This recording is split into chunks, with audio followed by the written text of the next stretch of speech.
Assalamualaikum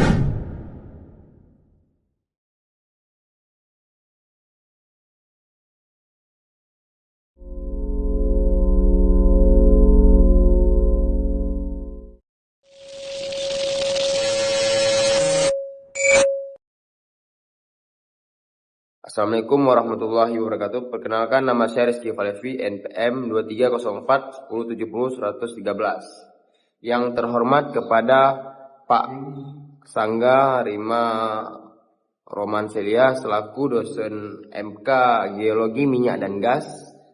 Mungkin dari Bapak ada memberikan tugas, yang mana tugas ini berbentuk ada 3 gambar, di print lalu ditulis dan buatkan video lalu upload ke YouTube.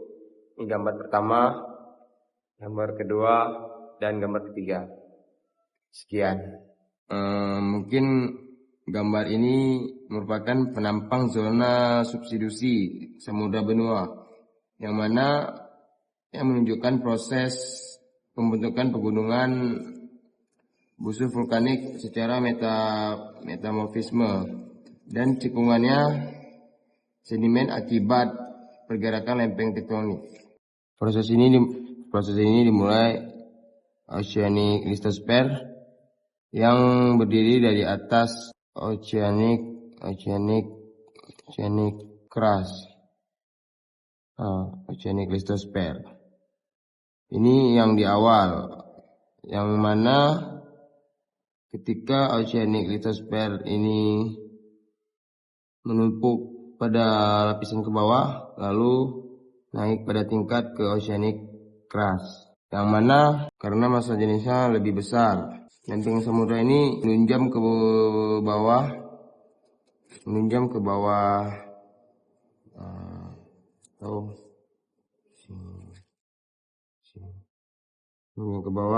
dan lempeng benua yang membentuk oceanic thrust, yang mana oceanic thrust ini bisa disebut juga dengan palung samudra atau palung yang paling dalam lah, sehingga sedimen di bawah permukaan atau sedimen di bawah permukaan laut ini terakumulasi atau terangkat dan membentuk ini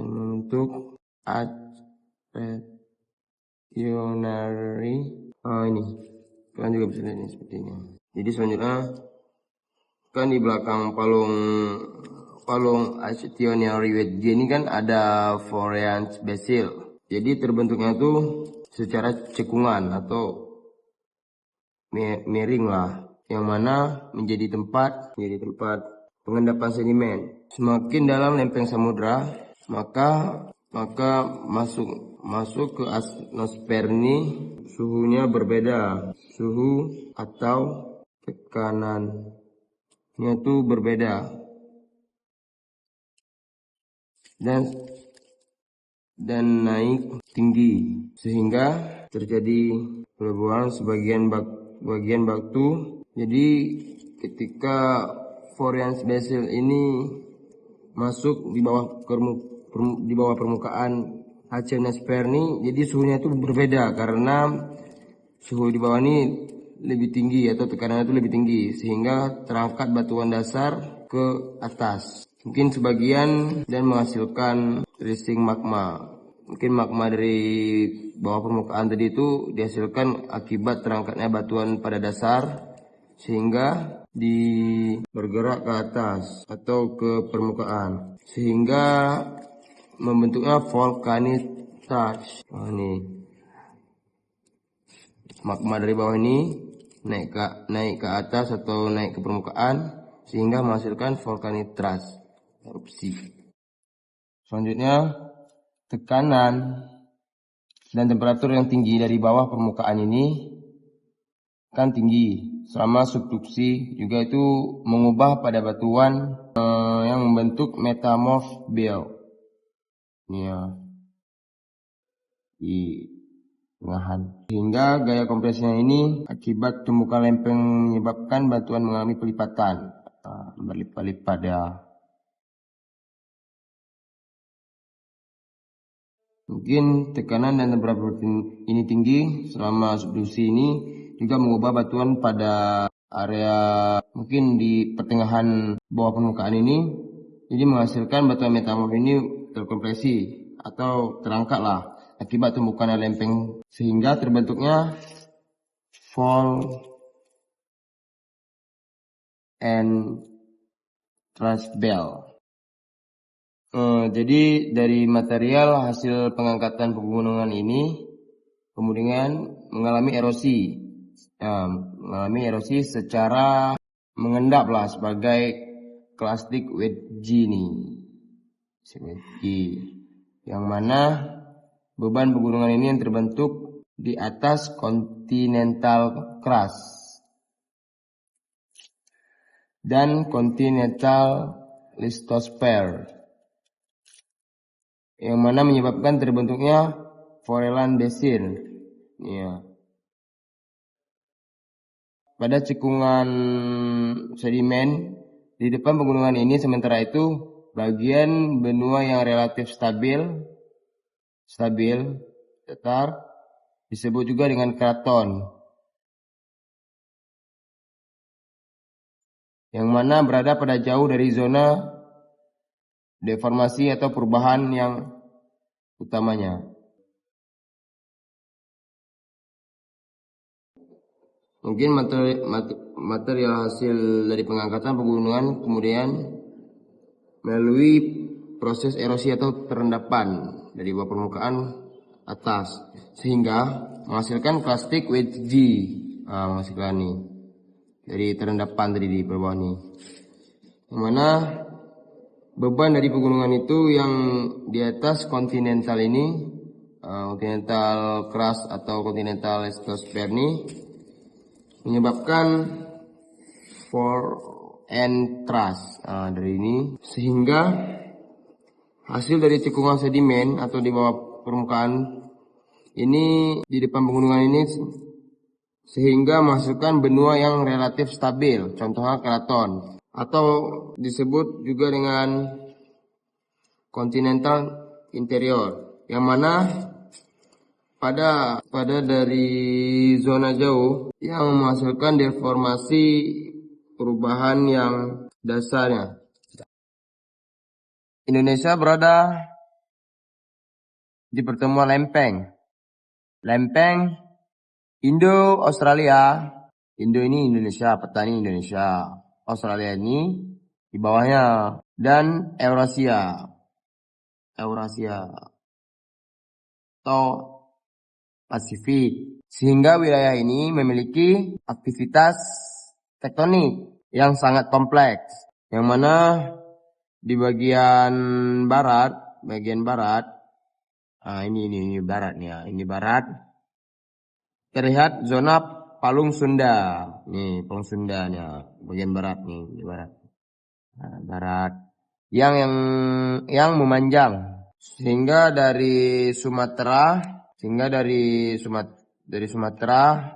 Jawa, Nusa Tenggara,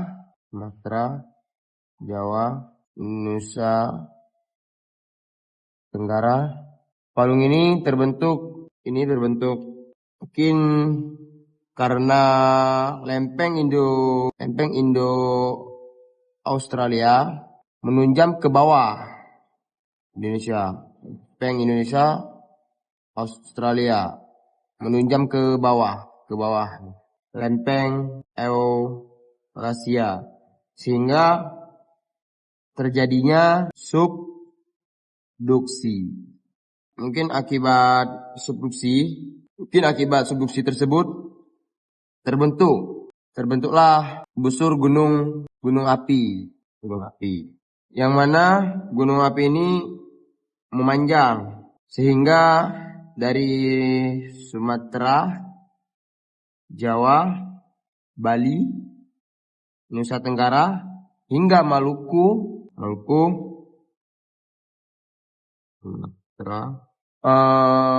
mungkin aktivitas ini sering menghasilkan banyaknya gunung api atau gempa bumi serta pembentukan gunung yang nampaknya.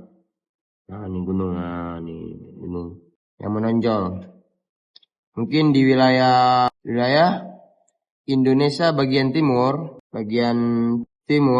nih, bagian timur sini.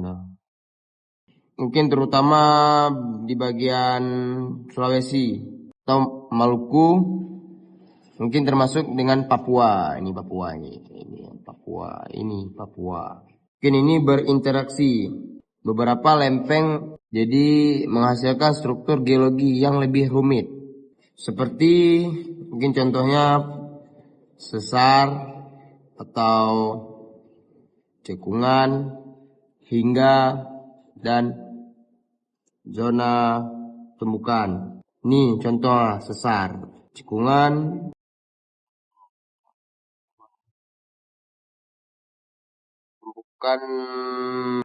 tumbukan.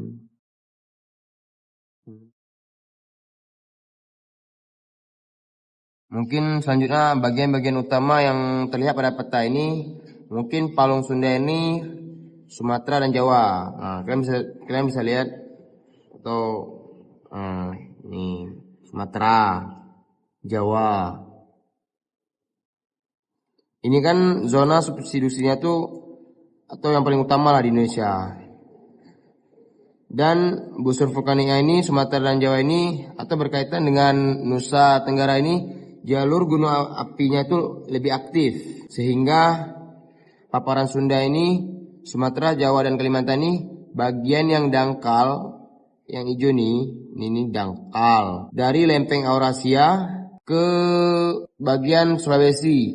Mungkin daerah sini Sulawesi, pertemuan beberapa ini lempeng dengan deformasi atau perubahan yang kompleks, sehingga Papua wilayah yang tumbukannya lempeng yang lebih bentuk pegunungan, lebih tebal, memang penuh dengan pegunungan, akibat cekungan laut yang dalam, sehingga terbentuk akibat aktivitas tektonik atau pergerakan lempeng. Nah, jadi gambar 2 ini menunjukkan kondisi tektonik Indonesia yang dipengaruhi oleh pertemuan lempeng Indo-Australia dan Eurasia dan Pasifik. Dan pada gambar ketiga ini merupakan peta persebaran cekungan sedimen di Indonesia.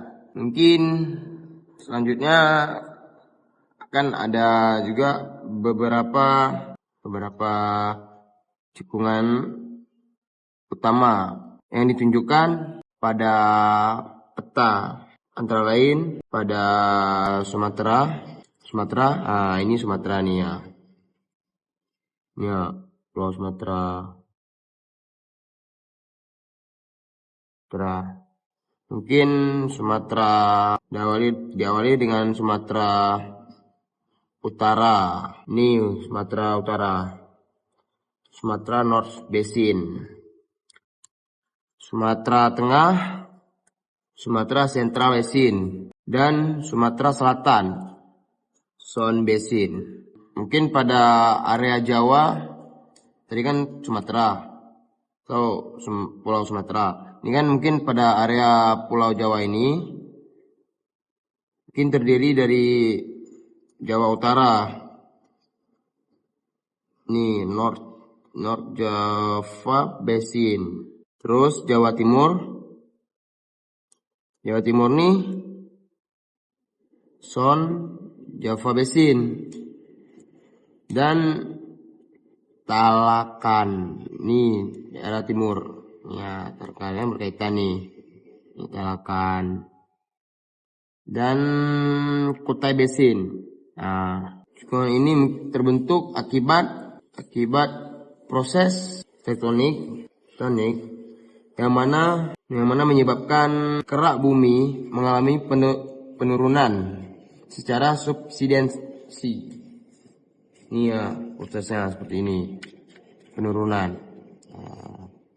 Gambar 1 proses terjadinya sehingga menjadi ruang untuk pengendapan sedimen. Lanjut, mungkin pada titik-titik merah ini kan juga bisa lihat nih titik-titik merah ini, area merah ini, merah-merah ini, ini area Pulau Sumatera nih ya. Ini mungkin menunjukkan lokasi penemuan atau akumulasi hidrokarbon yang mana terdapat pada titik-titik merah itu minyak dan gas bumi. Mungkin sebagian besar titik-titik tersebut berada pada cekungan sedimen yang dikarenakan cekungan ini merupakan tempat yang ideal pembentukan migrasi dan akumulasi hidrokarbon. Ya, mungkin intinya lah pada gambar ini menunjukkan bahwa persebaran sumber daya minyak dan gas di Indonesia mungkin sangat erat kaitannya dengan keberadaan cekungan-cekungan sedimen, sehingga cekungan-cekungan ini tersebut menjadi target utama dalam kegiatan eksplorasi dan eksploitasi minyak dan gas. Sekian.